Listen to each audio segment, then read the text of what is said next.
اعوذ باللہ من الشیطان الرجیم بسم اللہ الرحمن الرحیم۔ شروع اللہ کے بابرکت نام سے جو بڑا مہربان اور نہایت رحم کرنے والا ہے۔ پیارے دوستوں، السلام علیکم۔ ایک علاقے میں ایک بابا جی کا انتقال ہو گیا۔ جنازہ تیار ہوا اور جب اٹھا کر قبرستان جانے لگے تو ایک آدمی آگے آیا اور چارپائی کا ایک پاؤں پکڑ کر بولا، مرنے والے نے میرے 15 لاکھ روپے دینے ہیں، پہلے مجھے پیسے دے دو، پھر اس کو دفن کرنے دوں گا۔ آپ تمام لوگوں کھڑے تماشا دیکھ رہے تھے۔ بیٹوں نے کہا، مرنے والے نے ہمیں کوئی تو ایسی بات نہیں بتائی کہ وہ مقروض ہے یا اس لیے ہمیں پیسے نہیں دے سکتے۔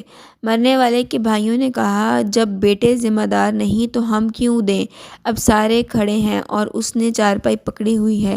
جب بات گھر کی عورتوں تک جا پہنچی، مرنے والے کی اکلوتی بیٹی نے جب یہ بات سنی تو فوراً اپنا سارا زیور اتارا اور اپنی ساری نقد رقم جمع کر کے اس آدمی کے لیے بھجوا دی اور کہا، اللہ کے لیے یہ رقم اور زیور بیچ کر اس کی رقم رکھو اور میرے ابو کا جنازہ نہ روکو، میں مرنے سے پہلے سارا قرضہ ادا کر دوں گی، باقی رقم کا جلد بندوبست کروں گی۔ اب وہ شخص کھڑا ہوا اور سارے مجمع کو مخاطب کر کے بولا، اصل بات یہ ہے کہ میں نے مرنے والے سے 15 لاکھ لینے نہیں بلکہ اس کے 15 لاکھ دینے ہیں، اور اس کے کسی وارث کو بھی میں جانتا نہ تھا، تو میں نے یہ کھیل کھیلا۔ اب مجھے پتہ چل چکا ہے کہ اس کی وارث ایک بیٹی ہے اور اس کا کوئی بیٹا اور کوئی بھائی نہیں۔ اب بھائی منہ اٹھا کر اسے دیکھ رہے تھے اور بیٹے بھی۔